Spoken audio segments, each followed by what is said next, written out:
Good morning. Welcome to today's meeting of the Assembly Committee on Government Affairs for the 2025 legislative session. Will the Secretary please call the roll? Assembly members Carter, DeLong, De Silva, Edgeworth, Flanagan, Gallant, Goulding, Gurr, Hunt, Jackson, Karras, Kasama, Wynn, Chair Considine. I am here. We do have a quorum. If you would please record Assembly Member Goulding present as they arrive. Just present. I want to welcome the audience here in Carson City, those joining by video in Las Vegas, although I don't see anyone yet in Las Vegas, and also anyone listening over the internet. As always, I want to start with some housekeeping measures. Please check and silence your electronic devices. If you wish to testify, please sign in at the table by the door and provide a business card to our committee secretary. When testifying, please turn the microphone on and clearly state your name and affiliation for the record. If you are providing handouts, please ensure that hard copies are available for members of the public. Electronic copies should have been submitted to our committee manager by 9 a.m. yesterday for our committee members. We expect courtesy and respect in our interactions during the meeting, even if we disagree with someone else's position. And committee members will be using their laptops to view handouts and other documents. Please do not interpret this as a sign of disrespect or inattention. And with that, we'll get started. I want to give everyone listening a bit of a heads up about our schedule for today. We do plan to take a short, approximately 15 to 20-minute recess around 9:20, 9:25, after which we will resume the meeting. For our schedule today, we will hear 3 bills. We will begin with Senate Bill 99, which authorizes, under certain circumstances, certain governing bodies of a city or county to impose linkage fees on certain developers. Next, we will hear SB 25, which revises provisions relating to fire protection. And then finally, we will hear SB 162, which revises provisions relating to state financing. And if we're ready to go, I will now open the hearing on SB 99. To present this measure, we have Senator Daly and additional presenters, which he will introduce. And please go ahead when you are ready. Thank you, Madam Chair, members of the committee. Skip Daly representing Senate District 13 for the record. I told you I'd be back, which is all good because I think I'll be back again next week. So Senate Bill 99 came out of the interim committee to review the TRPA, the Tahoe Regional Planning Agency, Marlette Lake Water System. This was at the request of TRPA and Washoe County on the linkage fees. So a couple of things before I introduce our co-presenter, Devin Middlebrook with TRPA. So first of all, as the chair indicated when she was reading the bill, this is only within the Lake Tahoe Basin. So it's not a statewide type of an issue. It's meant to try to address particular issues at Lake Tahoe. So it only applies to the portion of Washoe County that's in the Lake Tahoe Basin, the portion of Carson, which is very narrow, doesn't have any businesses or houses. I think they might have one. And the portion of Douglas County that's in the Lake Tahoe Basin, same area as the TRPA map for the basin. And it's meant to, some of you have followed some of the housing stuff, to try to have some funding for that missing middle. It's one layer of a funding process to try to get affordable housing. As you may imagine, housing prices are high everywhere, but they're particularly high in the Tahoe Basin. There's not a lot of opportunities for people that work at the lake. They're all driving up and down the hill, and we are trying to lower the vehicle miles traveled into the basin by providing other opportunities for people to have opportunity to live where or closer to where they work. So I know the home builders are going to come and say this is horrible and it's, they don't like any of these fees and that type of stuff. But again, very narrow, Lake Tahoe Basin, try to address a particular issue in Lake Tahoe and also address the vehicle miles traveled. So with that, I'll let Devin go present forward on what we're trying to get accomplished and the restrictions and various things. We did have an amendment trying to address the issues. And then the deed restrictions, because they have to deal with the Tahoe Regional Planning Agency, which has authority over the planning even above what the county would have. And it's difficult, but this, if it's in place, will actually relax some of the rules that TRPA has, because they're also trying to encourage the development of this missing middle housing. Thank you, Senator Daly. Good morning, Chair, Vice Chair, committee members, and staff. For the record, my name is Devin Middlebrook, DEVIN and I am the Government Affairs Manager for the Tahoe Regional Planning Agency. Washoe County Commissioner Alexis Hill sends her regards. She was trying to be here this morning to help testify as she did on the Senate side, but had a previously scheduled county hearing, and the timing just didn't work out. But I appreciate you, Chair, for moving the agenda around and hearing us first. Thank you for inviting us to present about one of Tahoe's most pressing challenges, the affordable housing crisis. The topic of today's hearing is Senate Bill 99, which could be another tool in the housing toolbox for counties in the Tahoe Basin to address this crisis.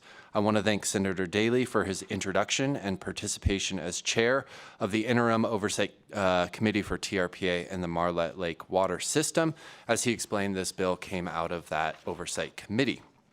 Solving the housing crisis in Tahoe is a top priority for TRPA. And Tahoe's housing crisis is best summarized in this slide. Half of Tahoe's existing homes are second homes used seasonally or just a few times per year. And homes are expensive. The median cost in 2024 for the Tahoe region was $980,000. In Washoe County, these numbers are even more extreme. In 2021, the median home price was $2.2 million and monthly rental rates were more than $5,000. Tahoe's housing supply is unaffordable by design. More than 75% of homes built in the Washoe County portions of Tahoe since 2010 are valued over $1 million by the Washoe County assessor. About 70% of these homes are high-value residences averaging 5,000 square feet in size. To address this crisis, in 2021, Washoe County completed a housing needs assessment. This assessment was completed right at the beginning of the COVID-19 pandemic and the Zoom boom effect we saw in Tahoe with many remote workers moving to the area, especially the Nevada side, to take advantage of the tax incentives there. So the study completed a housing needs assessment to understand the impact of rising house prices and the impact on the community from lack of affordable housing. The results of this housing study might be best explained by a local resident who was featured in a video about the needs assessment. Suzanne is a teacher at Lake Tahoe School in Incline Village. As she explains here, teachers can no longer afford to live in Lake Tahoe. This causes staffing shortages and ultimately impacts children's educations and future. It impacts the ability for police and fire departments to hire staff we need to live nearby in case of fire or other emergencies which can happen without notice. For example, we've heard of a situation where a local water treatment facility needed to be shut down on a Saturday. The person that knew how to do that process had to drive over an hour away from their home in Reno. This is just one of many examples of the impacts to public health and safety that our housing crisis is currently having on Lake Tahoe communities. I would like to highlight that this is an issue impacting the full region with some more data. According to the Tahoe Prosperity Center, in 2019, only 28% of Tahoe residents could afford the median home price. Additionally, 50% of our workforce commutes from outside of the region into Tahoe from work, primarily within northern Nevada, as this map shows, with green being the origins and orange being the destinations.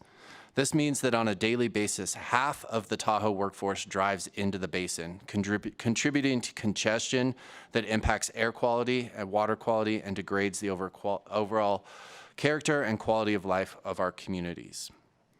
As a region, we need housing for all income levels. 3 needs assessments completed in recent years have identified a regional need of more than 5,800 units to meet current and future housing demand. This includes affordable, moderate, and achievable income levels. I've noted the definitions of each level on this slide. Affordable and moderate match federal and state definitions. Achievable is a category created by TRPA to ensure our housing program meets the needs of all residents, including those in what is known as the missing middle. These are people that live and work in Tahoe but don't qualify for housing based on income. To qualify for achievable housing, a household must either have an income at that moderate level, work 30 hours in the Tahoe Basin for a Tahoe-based business, or have previously lived in deed-restricted housing for 7 years in the Tahoe Basin. Specifically for Washoe County, the needs were identified at just over 1,200 units by 2026. Two factors have contributed to Tahoe's high housing prices, including past development patterns and limited availability of land. At Tahoe, 90% of the land area is public and protected from development. The remaining 10% of the land is privately owned. Within that, only 2% of that privately owned land is undeveloped. Most of the private development was built before 1987, when TRPA adopted its first regional plan and implemented development caps. Our 2012 regional plan promotes environmentally beneficial redevelopment with incentives to remove past development that is often in environmentally sensitive areas and move it to town centers, creating vibrant community spaces. TRPA recognizes that we play a role in solving the housing crisis, and this is one of our strategic priorities called Tahoe Living Program. Today, TRPA is working on Phase 3 of implementation of its Tahoe Living Program. Phase 1 focused on reducing barriers to building accessory dwelling units, or ADUs, and updated regulations to allow conversions of motels to residential apartments. Phase 2, adopted in December of 2023, targeted changes to Lake Tahoe zoning regulations that will lower the cost to provide affordable and workforce housing, benefit water quality, and reduce traffic and vehicle use. Last year, TRPA kicked off Phase 3, also known as Cultivating Communities. We are currently engaging the community to develop policies and programs, including potential changes to TRPA's growth management system, reduction of fees, permit streamlining, and more. TRPA's work on housing aims to reduce the costs associated with our rules and regulations, but it is only part of the overall housing cost picture. This chart is from Washoe County's needs assessment in 2021 and estimates the cost of developing housing in Tahoe. Even when assuming zero land costs, which typically a vacant parcel can range from $25,000 to $250,000, building a 1,000 square foot unit could cost $540,000. You can see that fees are only part of the construction costs, but fees are part of today's conversation. When building housing, you must pay a variety of fees, including utility and mitigation fees. These fees this includes fees for water and sewer, power, school and fire districts, and mitigation to offset impacts to things such as air and water quality. For example, in Incline Village, to build a home, you have to pay sewer fees of $3,620, permit fees of $1,700, fire district fees at 12% of the county's permit fees, water quality mitigation fees of $1.86 per square foot, etc. You pay these fees no matter the size of your home or if it will be lived in full-time or only used for vacations.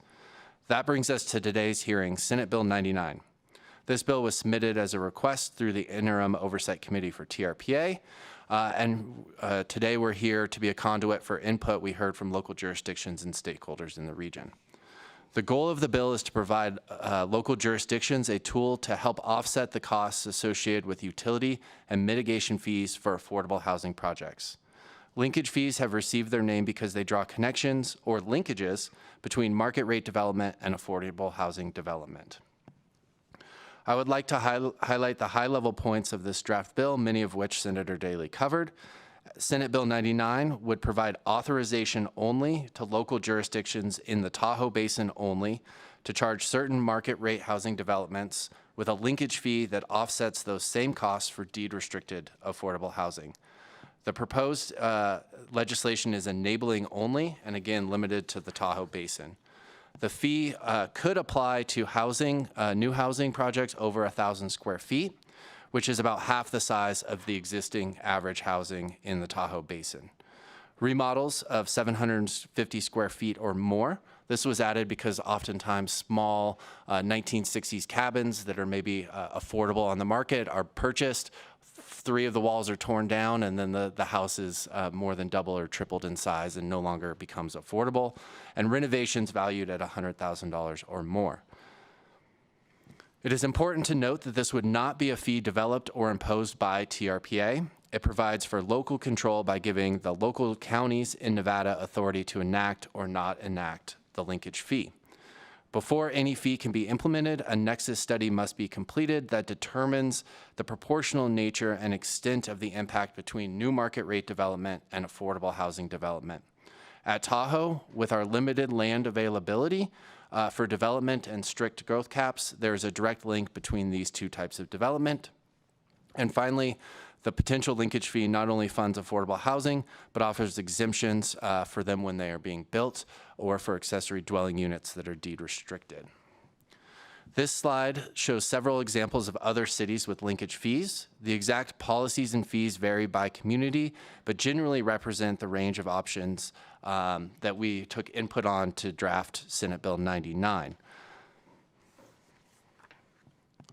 Finally, I want to look at the potential application to the Nevada portions of the Tahoe Basin by looking at some parcel data. As mentioned previously, there is limited remaining private land that is undeveloped. Overall, there are 277 parcels in Washoe County and 184 in Douglas County that could potentially have new residential units built on them.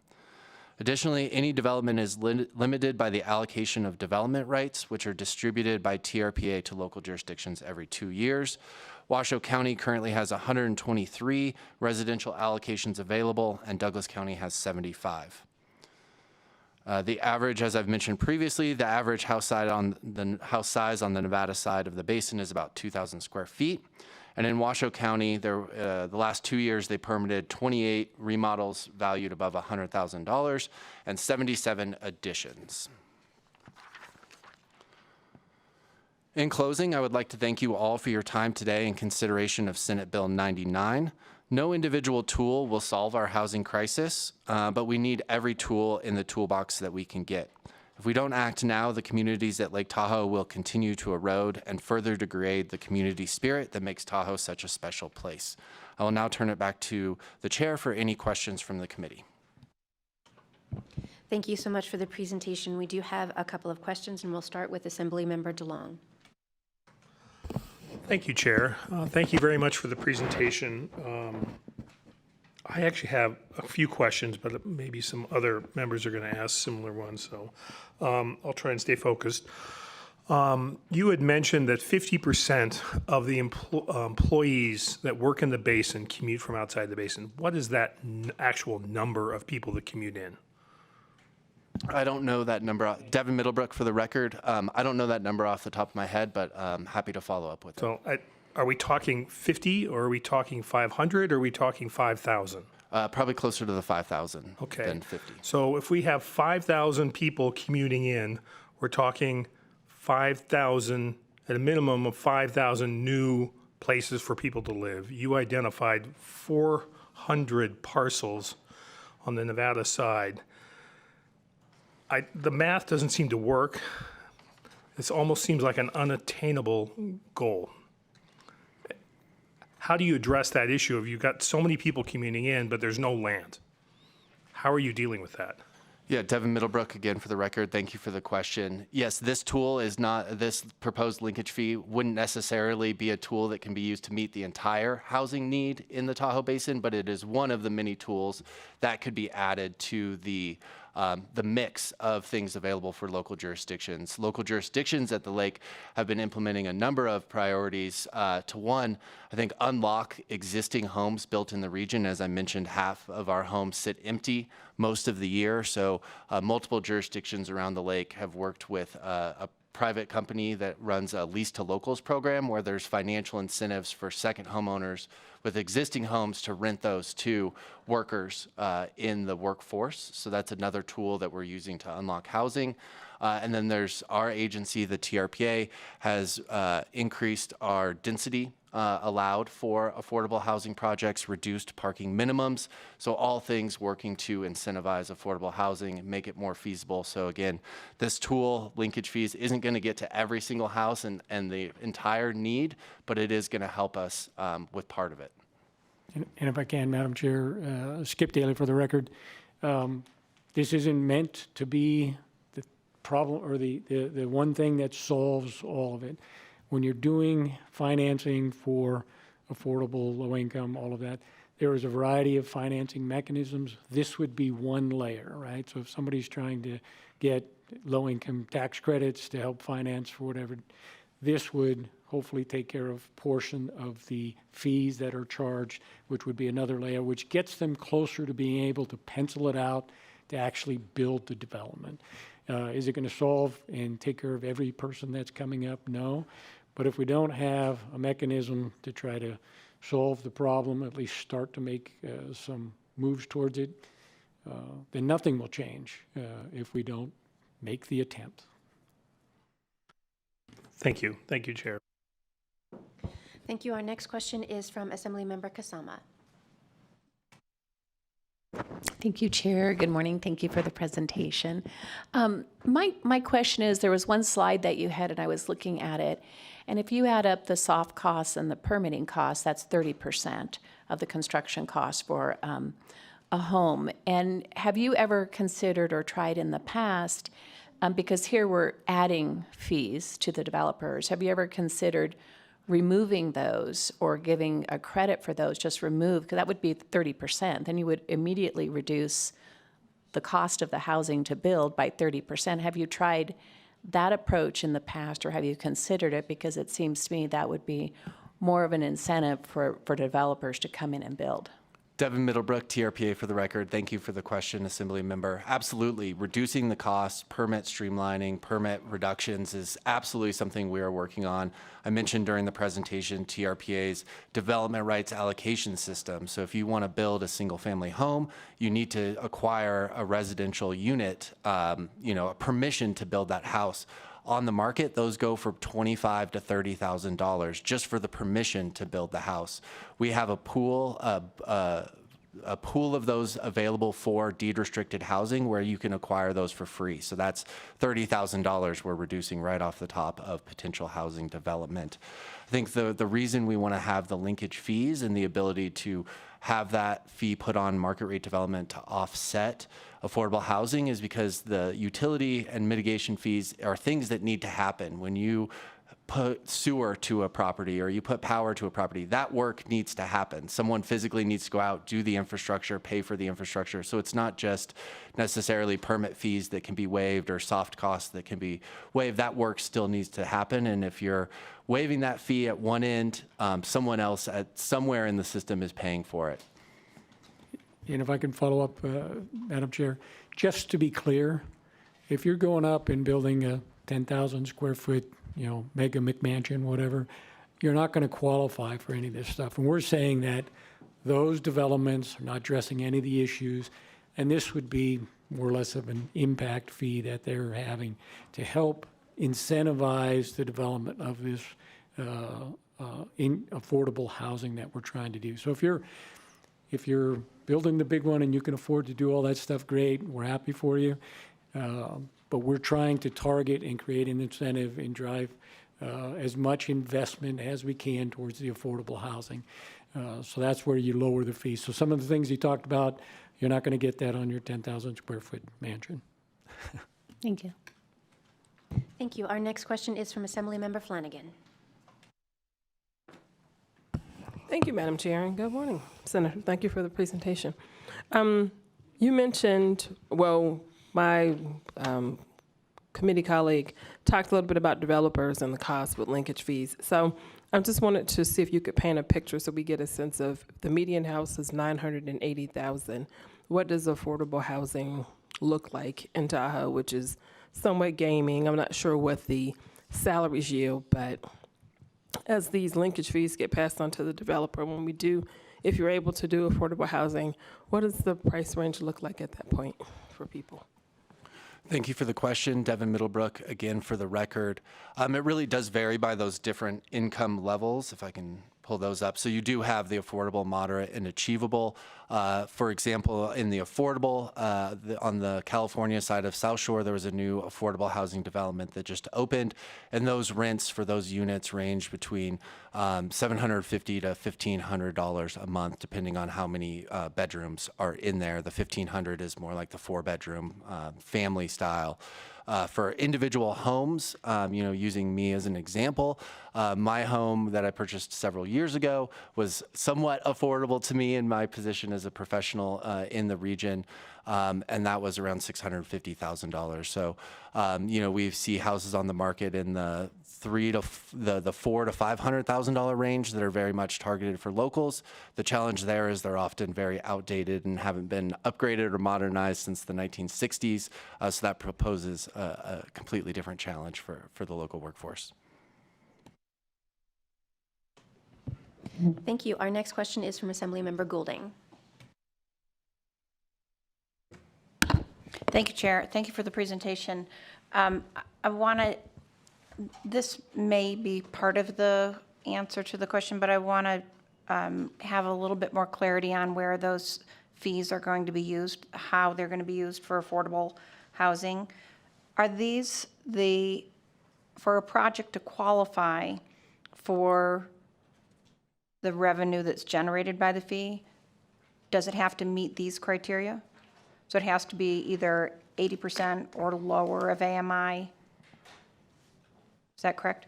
Devin Middlebrook, for the record, that is correct. For a project to receive the funding that comes from the revenue generated from the linkage fees, it does need to be deed restricted, actually for affordable housing. So those definitions. So it would have to have that deed restriction to receive the funding. And in section 1.3c, it looks like those fees could be used to mitigate the cost of utility hookups and other impact fees. Is that right? So it's really narrow where this funding is going to go. Correct. Is it on both multifamily and single family? Devin Middlebrook, TRPA for the region. It's for single family. Why Residential units? Why not multifamily? It's a good question. I'm Devin Middlebrook again for the record. I don't want to misspeak, so maybe I can follow up on that one. Thank you. Thank you. Our next question is from Assemblymember DeLong. Thank you for the second bite at the apple, Chair. Given that the basin is divided between California and Nevada, and obviously we're talking about Nevada-only legislation, there's quite a bit of private land on the California side. How are these concepts being implemented in those counties on the California side of the border? Thank you for the question, Devin Middlebrook, Tahoe Regional Planning Agency. For the record, this type of linkage fee is currently allowed under California state law, and we're having conversations with those California jurisdictions about pursuing this type of model. It is not currently in place in the Tahoe Basin. And Skip Daly again for the record. There's only 2 counties and 1 incorporated city, so there's less moving parts. We have 3 and no incorporated cities, but they're doing a number of things on the California side of the lake. Not all of them do we want to emulate, but some of them are useful, and we have some other bills that are bringing those types of things forward. Thank you. Just quickly, just want to confirm, I know on one slide you have, Washoe County needs 1,205 units by 2026. And I know that each one of the things that you were doing, phase 1, phase 2, what we're doing with phase 3 is to try to take bites at all of that, to keep like first responders, to keep teachers, to keep all of those in close proximity to the community.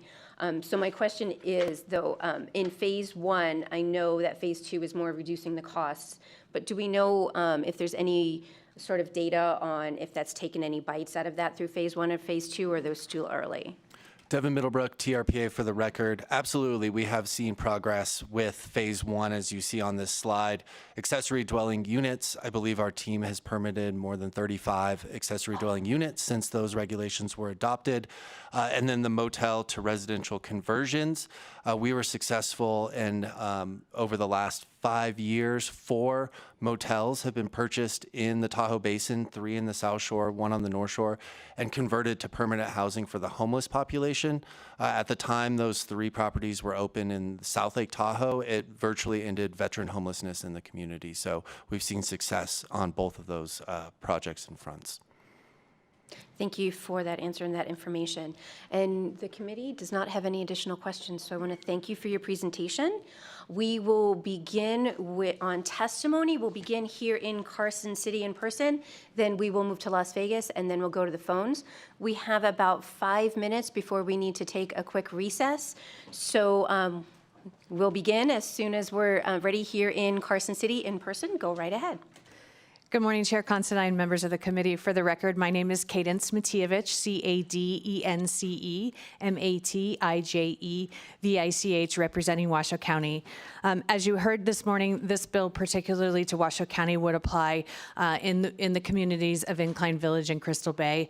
I'll ask you to go back in your Wayback Machine to February 5th, which for all of us feels like a very long time ago, when you heard a presentation from Washoe County about priorities, and particularly from Commissioner Hill, Chair Hill, about developing workforce for folks in the Tahoe Basin. And so for all of the reasons that you heard today, that this is one tool that might be able to help move the needle on that. And for that, we would ask for your support. Thank you.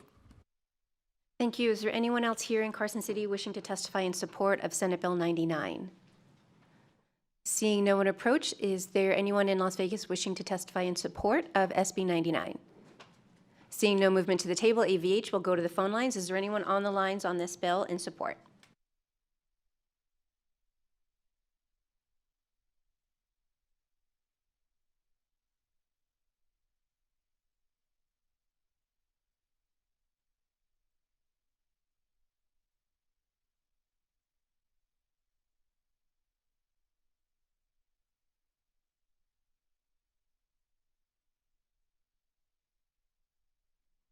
AVH, is there anyone on the lines?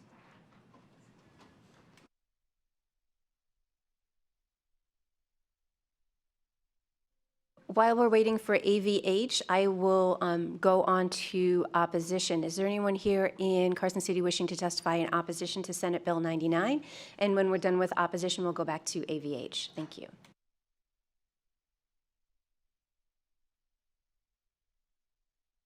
Good morning, Madam Chair, members of the committee. For the record, Dan Morgan, CEO of the Builders Association of Northern Nevada. Founded in 1956, the Builders Association represents over 700 member companies and advocates on issues affecting residential development and home building across Northern Nevada. We appear before you today to express our strong opposition to Senate Bill SB 99. The Builders Association opposes SB 99 for 2 primary reasons. First, as we are all aware, Nevada home prices are at an all-time high. This is primarily driven by limited land availability, with demand far outpacing supply. Additionally, rising costs for labor, materials, permitting, and fees significantly contribute to the affordability costs, or the affordability crisis. As Nevada's population continues to grow and the state continues to attract new businesses and residents, the limited supply of housing has not kept pace with demand. The inevitable result is higher home prices and increased costs for families. The only realistic and substantial solution to this challenge is to increase supply of housing to meet that demand. As the legislature correctly recognized in Section 14 of AB 213 in the 2023 session, a bipartisan bill signed into law, quote, "The legislature hereby finds and declares that a consistent and robust supply of housing is an important factor in the overall affordability of housing." The premise behind linkage fees, that new homes are responsible for our supply side challenges, is fundamentally flawed. In fact, the opposite is true. Adding costs to new home construction will not solve affordability issues. It will only exacerbate them. The path forward must focus on reducing regulatory barriers and expediting the construction of all types of homes. Second, SB 99 proposes to impose linkage fees on new homes to subsidize utility hookups and government-imposed fees for affordable housing project. In effect, this would require one group of homeowners to subsidize fees for another group. We believe this is flawed policy, and a better approach would be for the governmental entities to waive or directly subsidize those fees for the affordable housing projects. Nevada law already authorizes local governments to do exactly that. Under NRS 278.2351, local governments are expressly permitted to waive impact and related fees as part of affordable housing plans. AB 213 further advanced this principle by requiring local governments to adopt expedited approval processes for affordable projects. We question why SB 99 would deviate from this established policy framework, opting instead to maintain fees at full cost while shifting the burden to other homeowners. Thank you, Mr. Morgan. I'm sorry, our typical time is 2 minutes, and if you're over, if you could just wrap up your testimony. I have one more Thank you. sentence if I could. Perfect, thank you. One more equitable and effective approach is for local governments to waive or subsidize fees for qualified affordable developments. I appreciate your time this morning, and thank you very much for your consideration. Thank you. Is there anyone else here in Carson City wishing to testify in opposition on SB 99? Seeing no one and seeing that we have a gentleman in Las Vegas, we will hear your opposition testimony, and then we will go into recess. So please go ahead, sir. Good morning, Chair Considine and members of the Government Affairs Committee. My name is Azim Jessa, Azimjessa, and I serve as a legislative chair for the Nevada Realtors. I'm here today to respectfully express our opposition to SB 99. Lake Tahoe is already one of the most expensive areas in Nevada for construction and development, largely due to geography, accessibility, and strict building codes currently in place. While the original bill, which applied only to new builds, was concerning, the amended version now before you, which extends to any building or remodel project, significantly worsens the situation. It will increase the cost of living for residents and further strain efforts to provide and maintain affordable housing in the area. We're particularly concerned about the bill's lack of clarity regarding the nature of the linkage fees, whether there would be a single fee for all developments or multiple fees applied in different circumstances. Subsection 3 states that the fees must be roughly proportional to the impact. However, that raises several practical concerns. For example, a homeowner may need to replace or repair a damaged roof. A project like this can certainly exceed $100,000 in costs and wouldn't expand the number of bedrooms, bathrooms, or overall footprint of the home. Would this homeowner still be subject to a linkage fee? In Lake Tahoe's harsh winters, burst pipes from freezing are a common occurrence, and repairing the resulting damage, particularly to kitchens or living areas, can easily surpass $100,000. Under SB 99, a homeowner could be required to pay a linkage fee simply to restore their home to a habitable condition. These are real everyday challenges faced by residents, and the broad, undefined nature of the proposed policy could cause unnecessary financial burdens on homeowners and hinder essential property maintenance. For these reasons, the Nevada Realtors urge you to oppose SB 99. Thank you very much for your time and consideration. Thank you. And right now, I'm sorry, but we will need to take about a 10 or 15-minute recess. We will come back. We will go back to the phones. We will do any testimony in neutral on SB 99. So we are now in a 10-minute recess. Thank you.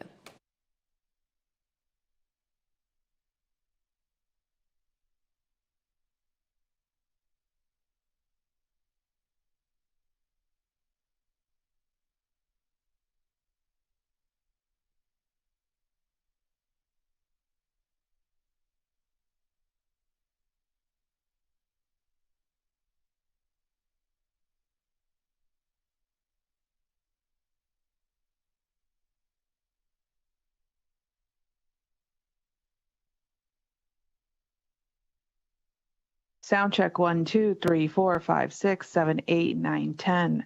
Sound check 1, 2, 3, 4, 5, 6, 7, 8, 9, 10. Heard. Mic check 1, 2, 3, 4, 5, 6, 7, 8, 9, 10. Mic check, 1, 2, 3, 4, 5, 6, 7, 8, 9, 10.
Okay, we are now back from our recess. We will go back to AVH. AVH, is there anyone on the line in support of Senate Bill 99? Thank you, Chair. The public line is open and working. We have no callers for support at this time. Thank you. And AVH, is there anyone on the line in opposition of SB 99? Thank you, Chair. The public line remains open and working. We have no callers in opposition as well at this time. Thank you. And since I have you on the line, I'll go straight to neutral. Is there anyone on the phone lines in neutral for SB 99? Chair, we have no callers for neutral of SB 99 at this time. Thank you. Then we will move to in-person here in Carson City for neutral testimony on Senate Bill 99. Is there anyone here in Carson City wishing to testify in neutral? Seeing none, we will go to Las Vegas. Is there anyone in Las Vegas wishing to testify in neutral? I don't see anyone in Las Vegas. Okay, so at this point, I'd like to invite the sponsors back up for any final remarks.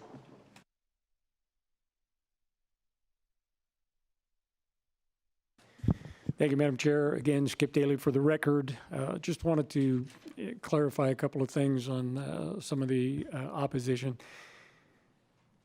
Housing and development in the Lake Tahoe Basin is not like anything you see in Las Vegas or Washoe County. There are no subdivision tracks or any of that type of stuff going in. As you know, the building association has started talking to the developers, and the people that they're working with are building 1, 2 houses at a time, maybe, depending on that. So it's very similar. So this process that we're going through, and Mr. Middlebrook will talk a little bit more about it, it's going to be controlled by the county. They have to do the nexus study on some of the things that people brought up. One thing I would comment on what the home builders were saying is they're perfectly happy taking subsidies and waiving fees and all of those things from the county and the government and various things, which then spreads it out over every taxpayer paying it, versus the developer or the person building his mega mansion in Lake Tahoe paying a reasonable fee for their impacts on that stuff. And as you have probably seen, I know I've read a couple of bills where local governments are asking the state to reimburse them for those fees they're waiving. And you know, I'm not sure those are going anywhere, but the cities and the counties are also getting stuck by this. They want to try to help this development. It's just a matter of how do we find that funding for that middle gap that we're at. And this is just one layer that we could add in that would help incentivize the affordable housing. That's the target. With that, Mr. Middlebrook has some comments, and we'll go from there. Thank you, Senator Daly. Devin Middlebrook, TRPA, again for the record. Just closing out and some of the comments that were made, wanted to follow up on Assembly Member Golding's question about single family versus multifamily. The bill, section 1A, talks about development of any residential unit. So depending on the county's nexus study, that could be single family or multifamily. And just really want to highlight some of the comments that we heard, again, as Senator Daly emphasized. Development in the Tahoe Basin is different. As I mentioned in my presentation, 75% of the homes built in the Washoe County portions of the Tahoe Basin since 2010 are valued at over $1 million. You know, Washoe County, those aren't affordable homes that are being built, and there's not a lot of them going on. We also heard from the Nevada Realtors about concerns around water damage being repaired, and if that would qualify under this linkage fee. Obviously, that is set by the county during the linkage fee process, but the data we used for putting together those numbers you saw on the slide on potential impact already exclude things like emergency repairs, decks, garages, carports. So there's already flexibility within the county data to be reasonable with what we consider, you know, in that nexus study for removing the potential for development or impact on affordable housing. So hear those concerns, want to make sure that those were addressed, and all will be addressed as part of the county's nexus study, which would be required before any linkage fee is put in. And appreciate you all for your time. Thank you, Chair. Thank you very much for the presentation. I will now close the hearing on SB 99, and I will open the hearing on SB 25.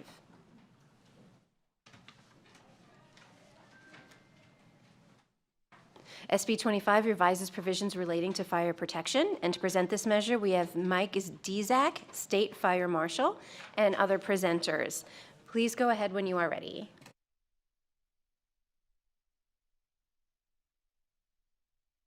Good morning. Thank you, Madam Chair, members of the committee. I am your State Fire Marshal, Mike Dizak, D-Z-Y-A-K.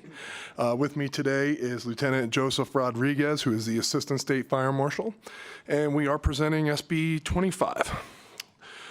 This bill is largely started as a cleanup for the State Fire Marshal Division. The removal of NRS 477.0102 is needed to allow the division to organize itself internally so that it may adapt to changes in both staffing and statutory requirements without the need for a bill draft request. The existing bureaus are structured similarly, but with the additions of the State Emergency Response Commission, Fiscal, and Fire Prevention sections. The current bureaus existing in the division, of which I have been a member for almost 25 years in July, starting as an inspector, and just watching as this progressed, this was one of the things that's always been in there that I wondered why, and then I became the State Fire Marshal, so I got to ask the question and bring this before you. But we have investigations, engineering and inspections, training and certification, licensing, fiscal, prevention, and data and statistics. So why this exists in statute, I don't understand. It seems like we should be able to redirect resources and things as needed and without regards to what we're going to call them. So that's why I was asking for this. The addition of cannabis production facilities to NRS 477.030 Section 1C allows the State Fire Marshal Division to perform plan reviews, conduct inspections, ensure hazardous materials, and enforce any and all fire life safety provisions within these facilities.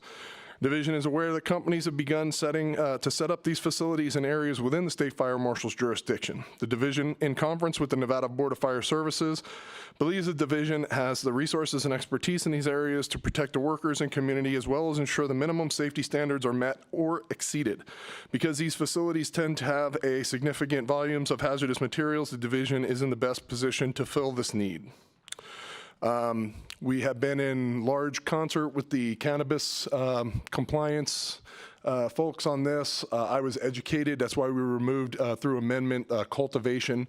Really what we're looking at to really boil it down is a volatile extraction process. When they extract the cannabis oils, they use methane, butane, they use a lot of hazardous and highly flammable materials. They'll readily admit that. We've had unlicensed ones in Pahrump. We had one blow up and severely injure people. So as we see these go, we preside over the predominant more rural communities.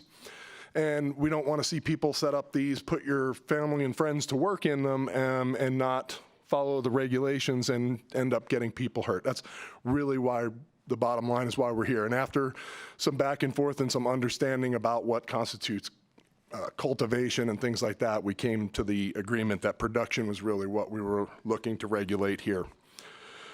The removal of Section 3 from NRS 477.030 is requested as it is an obsolete requirement. I'm going to simplify all this. We adopt the WUI code now, the Wildland Urban Interface, which we didn't do when this was put into effect many, many, many years ago. So in a completely correct assumption was that the State Fire Marshal and State Fire Warden would get together and we talk about things and how you want to build houses, as we just heard in the Lake Tahoe Basin with regards to fire resistance and roofing materials. That no longer is the case because as your State Fire Marshal, I adopt the Wildland Urban Interface Code. That tells us everything we need to do. So in conjunction with Casey, the forester, we talked about taking that out just to clean it up. It's already done by statute. She agreed. She's going to take it out of hers. If there's no feud, there's no anything. We still cooperate on all kinds of other things. So, and lastly, the additional language in NRS 477.030 Section 5A and B of, quote, an injury or financial loss greater than $2 million bolsters the requirement of local fire and law enforcement officials within the State Fire Marshal's jurisdiction to request State Fire Marshal investigators. This language also allows for fire and law enforcement officials in counties with a population greater than 100,000 people to request fire marshal assistance in these cases. We have added fire investigators. We now have one of the best canine programs that, for accelerant dogs out there. Our dogs also amazingly will hit on fireworks and other things that used in wildland fire arson. We've come a long way. With these, this is just saying to our locals that don't always have those resources that when it reaches $2 million, you have to call us. You have to let us come in and either do the investigation with you, for you. That is one of the things that through my tenure we have demanded, that we go to the locals and we say, look, we're here for you. What do you want us to do? What do you need us to do? But if you need us to step in there, we need to have that legislation in place that says this is the thing. The other part of that is injuries. We tend to have a lot of volunteer fire departments out in the rurals, and not to be disparaging, but when they have incidents, as it's more of a local thing and they don't always report things, and we have been called out over the last few years to deal with firefighter burnover injuries, things like that, where it didn't really call for it. So now we're just saying, look, if you've got an injury, you have to call us. We can listen and say, hey, look, it wasn't that big a deal. We're not going to come out, send me a supplemental report. But this allows us to then send our nationally certified fire and arson investigators out to those locations and do that. You have anything to add? Okay, I'm here and open to any questions you might have. Thank you for the presentation. We do have a couple of questions. Our first question is from Assemblymember DeLong. Thank you, Chair. Appreciate the presentation. Just a little bit of background, if I could. For these production facilities, who currently regulates them? Mike Dezak, for the record. Depends where they are. So without getting into a large and confusing lesson in NRS 477, basically counties with a population over 100,000 normally have their own resources. So you're talking about Carson City as a consolidated municipality, Washoe, Reno, and Clark County. So they have the ability to ask us to come in if they need us, which they did. And they had the 4 dead down in Clark County recently, and we went down to assist them and brought our canines with us.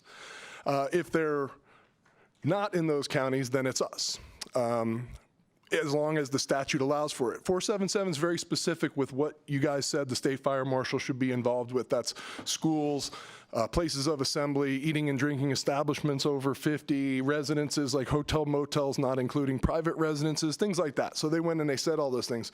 By adding these in there, that directly puts us in a position to say, look, if you want to build this in Wells, Nevada, you have to follow the base code, which I'd also like to use my testimony here to say that the fire marshal adopts the lowest code. We're the hard deck. All local jurisdictions can be more stringent, and they often do. This facility being built in Clark County is going to have infinitely more fire life safety requirements placed on it than the one that's being built in say, Fallon, Nevada. That's a good thing for us. We are the base code, so that's what they'll be built to. There's no one really doing it, and that was part of the concern and why I went to the Board of Fire Services to say, hey, somebody needs to look at these places. This is not a money-making thing. The state fire marshal is 100% fee-based. These would fall into the inspections after the initial plan review that would not incur a fee to the businesses. Okay, this is just, hey, if you're going to add on to your building, you're going to change the occupancy, you want to do those things, then you have to go through us and you have to do plan review. That'll cost you a fee. After that, we'll come in, do the inspection, also make sure that they have hazardous material storage permits. That's a big thing that we do. We have them enter that into a database that's accessible to your fire departments across the state. They can pull it up, and before there's ever a fire at this location, they can look at that data and say, these are the bad things that they are holding in there because they've declared them, and they can make their responses in coordination with that information. So this is really a much bigger thing at work. Thank you. Our next question is from Assemblymember Goulding. Thank you, Chair. I think my question might be sort of building on my colleague's question. I was surprised to see the cannabis production on the list of kinds of businesses and facilities that are covered by the statute. Are there other industries that also should be? I mean, this seems like a weird one that is a standout, thinking about other solvents, other businesses. Why aren't there others if this one got called out? Thank you for the question. That is a great question. I'm going to say that in my time, it's just because cannabis has become such a giant thing that no one planned for. You look at the National Fire Protection Association, they had to come up with committees to all of a sudden start dealing with something that was illegal, 5 years ago, 6 years ago. So I think that's one of the reasons they said, okay, now we're going to do this. We got people injured in Pahrump, and that caused us to start looking at this. Over in the Senate, I was asked a question that talked about volatile chemicals and what's used at, I believe, their example was a Frey Ranch distillery and the things used in a distillery. Should a distillery be included in this? That's for you guys to decide. We haven't had anybody burned in distillery fires. I think if we do, you'll see me back here, or not me because I'm retiring in September, but you'll see him back here. And I really think that's why this ended up here. There was a company that tried to build in Wells, and the city of Wells has no, no ICC certified plan reviewers or inspectors to deal with the project, right? So they said, would you review this? Which I can, it's not in the statute, but so we said, all right, we'll review it. So we review it and listed out all the things that they needed to do. They did not like that. The company was like, oh, this is going to cost us a whole lot of money. Well, all right, this is still base code. So the city came back. They don't want to lose that revenue. They don't want to lose the jobs. So they said, all right, well, we don't want you to do the plan review. And I said, well, okay, the law doesn't require me to do it, so I can't make you adhere to my plan review. So I said, your fees, we already did the plan review, so you're not getting those back. And on the other side of that is that I'm going to admonish you that if you allow Nevada law to be broken and I find out about it, I will send officers to this location and we will shut it down until you're in compliance. So I hope that answers your question in the roundabout way, how we ended up here and not other places that may have those type of volatile organic compounds.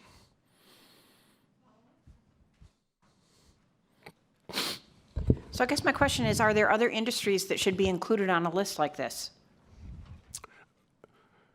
Mike Dezak for the record, probably. Thank you. Our next question is from Assemblymember Gallant. Thank you, Chair.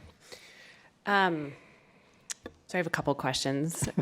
So I'm looking at the CCB's report and outlining the various cultivation, dispensary, distributor, laboratory, and production. That's how they categorize the various facilities throughout the state. And so we're talking about under 20, what I saw in production, under 20, production facilities in rural counties in Nevada. Okay. So where would, because I didn't even count the laboratory. So where would laboratories fall under this particular definition? I wouldn't think distributors, dispensary, or cultivation, but I would think laboratories might get pulled into that. Thank you for the question. Mike Dezak for the record. I don't think laboratories would because you're not producing it. Where one of the things I learned when I took this on was that there's also mechanical extraction. There's some different extraction processes that I'm not a cannabis expert. I'm here for the fireside. But a lab would take small quantities. They would probably be subject to the hazardous material permitting requirements depending on how much they had. But as far as the plan review of a lab, not so much. But if they want to do the production part, that's where we've seen across the country, not just in Nevada, but that's where we've seen accidents happen and people get severely injured and burned. Okay, to follow up, is that, okay. Sorry, second part. So you brought up the company in Wells, which I looked up as an Elko. So that would count in that, correct? Okay.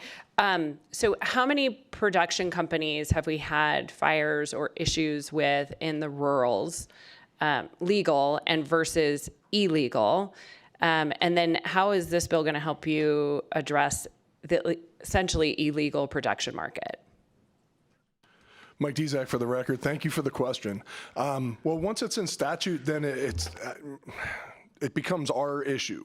So if you do it illegally, it would automatically become under the purview of the state fire marshal because you didn't do what you were supposed to do. You didn't submit to your planning review requirements. You didn't submit to your permitting requirements. You didn't open up to inspection. So that's where I think the illegal ones we would get. As far as how many we're seeing, we're not seeing all that many. We're trying to get out in front of it, but I can't tell you what kind of issues they're having in the large counties because they don't have to report that. So I don't know what's happening in those larger counties.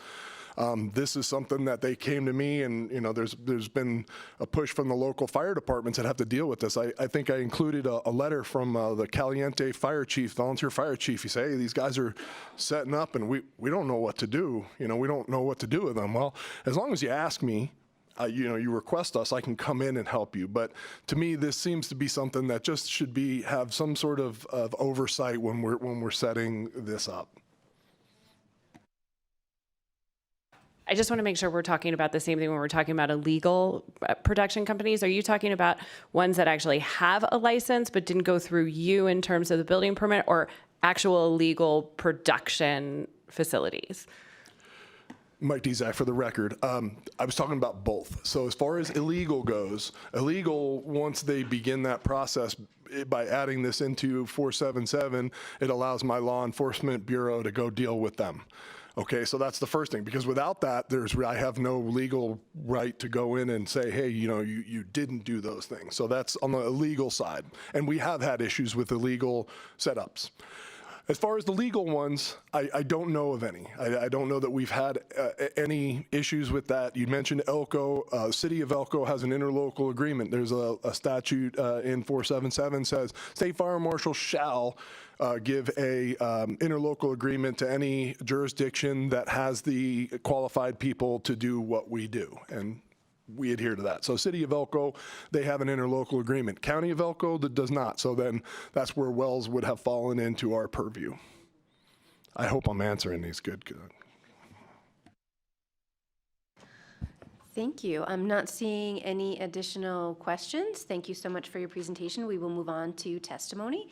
If you want to step back while we go through testimony, we will hear testimony in support here in Carson City via video conference in Las Vegas and over the phone. And further information for providing testimony can be found on the agenda. And we will begin testimony in support of Senate Bill 25 here in Carson City. Is there anyone wishing to provide support testimony? Seeing none and seeing no one in Las Vegas, AVH will go to you. Is there anyone on the phone lines wishing to testify in support of SB 25? Thank you, Chair. The public line is open and working. We have no callers for support of SB 25. Thank you. We will then move on to testimony in opposition. Is there anyone here in Carson City wishing to testify in opposition to SB 25?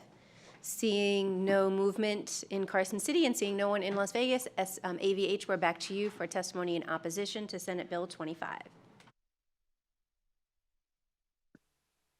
The public line is open and working. We have no callers for opposition of SB 25. Thank you. And AVH, is there anyone on the line in neutral on SB 25? We have no callers for neutral of SB 25 also. Thank you. And still seeing no one in Las Vegas, is there anyone here in Carson City wishing to testify in neutral on Senate Bill 25? Seeing no one, I will invite the presenters back up to the table for any final remarks.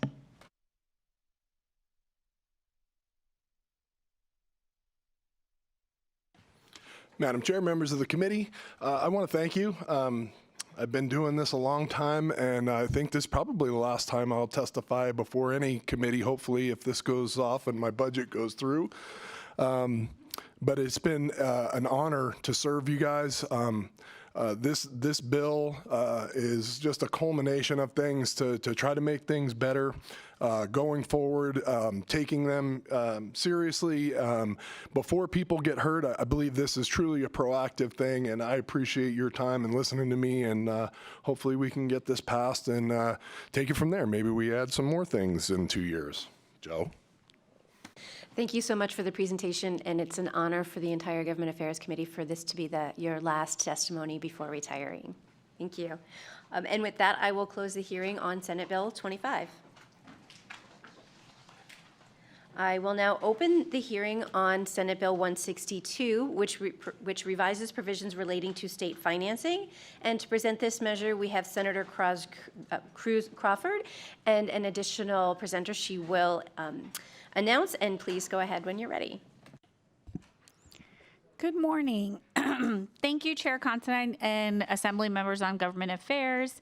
For the record, I am Shelley Cruz Crawford, Senator from Senate District 1 in North Las Vegas. I just want to thank you so much for the opportunity to present. I do not take this lightly, and I know you already heard me yesterday, so I brought a presenter so you would not get bored. I was told yesterday's presentation I had was 3 minutes.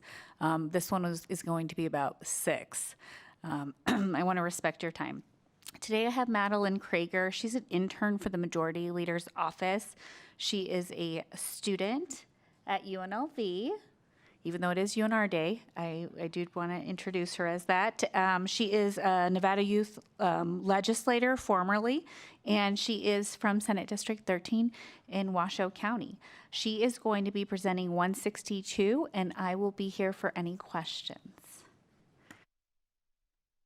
Hello, Chair and members of the Assembly Government Affairs Committee. Thank you for your time this morning. For the record, my name is Madeline Krieger. That's Krieger. The bill before you today would ensure that Nevada tax dollars are used in a manner consistent with Nevada values as well as state and federal law. The primary goal of SB 162 is to reinforce our commitment to equality and non-discrimination by codifying a federal policy at the state level. Laws like the Civil Rights Act of 1964, the Age Discrimination and Employment Act of 1967, and the Americans with Disabilities Act of 1990 have been paramount in protecting Nevadans from discrimination. These landmark federal laws have shaped the landscape of civil rights and employment practices across the nation, including here in Nevada. It is disheartening to remember the countless individuals impacted by systemic discrimination without any federal safeguards prior to these policies. Expanding our state-level protections reiterates our promises to the people who have been sidelined on the basis of their beliefs or identities. Throughout the past 64 years, the Nevada Equal Rights Commission, NERC, has been at the forefront of enforcing current federal policies within our state. The NERC has the jurisdiction to investigate complaints of discrimination in employment, housing, and public accommodations, including issues related to hiring, discharge, harassment, and retaliation in the workplace. Other entities within the state involved in regulating these issues include the Division of Healthcare Financing and Policy, the Nevada Disability Advocacy Law Center, and the United States Equal Employment Opportunity Commission. These organizations would be directly involved in the implementation of this bill, averting the need to create any new means of enforcement. To provide an overview of the bill, SB 162 would amend Chapter 353 of the NRS and requires an entity, as a condition of the acceptance of any appropriation of public money, to agree to comply with civil rights or employment laws applicable to the entity. This includes, without limitation, laws that contain protections against retaliation for employees who seek to enforce, administer, or otherwise promote compliance with the law. For purposes of this bill, civil rights or employment laws are defined to mean any state or federal law which prohibits discrimination because of race, creed, color, national origin, sex, sexual orientation, gender identity or expression, age, or disability. This bill's language ensures that the full breadth of federal discrimination protections are preserved within Nevada statutes as well. In closing, SB 162 sends a clear message that Nevada stands for equality and that you as lawmakers will continue to seek that its residents are protected from discrimination, and that public funds will not support entities that fail to uphold fundamental rights. For that reason, I urge your support for SB 162 and turn the remainder of the presentation back to Senator Cruz Crawford. Thank you. Thank you, Senator Cruz Crawford. For the record, I wanted to share the impetus for codifying our federal law. Right now, we're having a shift in our federal government, a lot of reversal of DEI type items. And no matter what side of the aisle you're on, I believe that we all believe that we still cannot be discriminated against. Some of the elderly are the most discriminated populations here. And so though we cannot hire based on age, you still cannot be fired based on age. And so this codifies all of those laws. I feel like I am an expert in this field as the Equal Opportunity Officer for the Nevada National Guard, and I sit here to answer any of your questions. Thank you. Thank you for the presentation, both of you. Are there any questions from committee members on the bill? I have a question from Assemblymember DeLong. Thank you, Chair. Thank you very much for the 6-minute presentation. I just would like some clarity under it's only section 1. So subsection 3A lists what are civil rights or employment laws. And you list out a number of protected classes. But you've got protected classes that aren't included in the 3 federal statutes listed below. Is it your intent that all those protected classes are now covered by those 3 statutes? Senator Cruz Crawford, for the record, are you talking specifically about gender, race, color, which item exactly? I am specifically speaking of the newer term called gender identity, which I don't think was in 1964. That didn't exist. So I'm just trying to understand where you're going with this. So I believe that was updated, but I will get you the exact information. Thank you. Are there any other questions from the committee? I actually had a question on, well, not a question, but somewhat of a question. So in subsection A, what my colleague was talking about, subsection 3A, I was reading that since there are ors in there, I was reading that any of those classes that are protected within any of those sublisted 1, 2, 3, or 4. So I'm not sure if I'm reading that the right way. That it was an or, it wasn't like any one of those covers every single one of them. Senator Cruz Crawford, for the record, that is what I believe too, but I will also circle back. I'm taking notes. Thank you, Chair. Thank you so much. And I also, I'm going to make a statement where I normally would only require questions, but I want to appreciate that you have not only listed the federal, but that you have also put in the NRS, because if those federal entities are, or federal acts are repealed at any time, our state revised statutes and laws still would protect those classes, correct? Senator Cruz Crawford, for the record, yes, and I worked across the aisle with this, so my joint sponsor is Senator Rogich. She had a friendly amendment to make sure that it was just state, and Senator Krasner. Thank you. Well, seeing no other questions, I want to thank you for your presentation, and we will move on to testimony. And as always, testimony can be heard here in Carson City in person, in Las Vegas via video conference, or over the phone. And if there's anyone here in Carson City wishing to testify in support of Senate Bill 162, please come forward and begin when you are ready.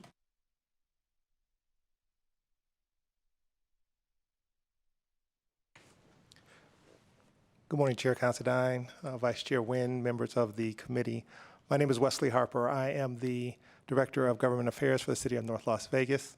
Appreciate the presentation and the very fine job done by you, ma'am. This is a human decency bill and individual rights bill, and that is good for the residents of North Las Vegas, and therefore the city stands in support. Thank you. Thank you. Seeing no one else approaching here in Carson City, seeing no one in Las Vegas, AVH, is there anyone on the line wishing to testify in support of SB 162? Thank you, Chair. The public line is open and working. We have no callers in support of SB 162. Thank you. Then we will move on to opposition testimony. Is there anyone in Carson City wishing to testify in opposition to SB 162? Seeing no one approach and still seeing no one in Las Vegas, AVH, we're back to you for testimony in opposition. The public line is open and working. We have no callers for opposition at this time. Thank you. And then AVH, is there anyone on the line for neutral testimony in SB 162? Thank you. The public line is open and working. We have no callers on the line for neutral as well. And seeing no one in Las Vegas, and we'll come back to Carson City for any testimony on Senate Bill 162 in the neutral position. Seeing no one, if the presenters would like to come up to make any final remarks, and no, they won't. They don't, we prefer not to, so I will then close the hearing on Senate Bill 162. Thank you. That leaves us with just public comment, and public comment is not an opportunity to rehear testimony on a bill, and we ask that you please keep your public comment to topics within the jurisdiction of this committee. As a reminder, members of the public can provide public comment in person or telephonically and may submit public comment up to 24 hours after the meeting. Instructions can be found on the agenda. If you would like to provide public comment telephonically, dial 888-475-4499. When prompted to provide the meeting ID, enter 874-6027-2693, and then press pound when prompted for a participant ID. Each person will have up to 2 minutes to provide testimony, and please remember to clearly state and spell your name for the record. Is there anyone here in Carson City wishing to provide public comment? Seeing no one, and still seeing no one in Las Vegas, AVH, is there anyone on the line for public comment today? The public line is open and working. We have no callers for public comment at this time. Thank you. Our next meeting will be Wednesday, April 30th at 8 a.m. here in room 4100. That concludes our meeting for today. The meeting is adjourned.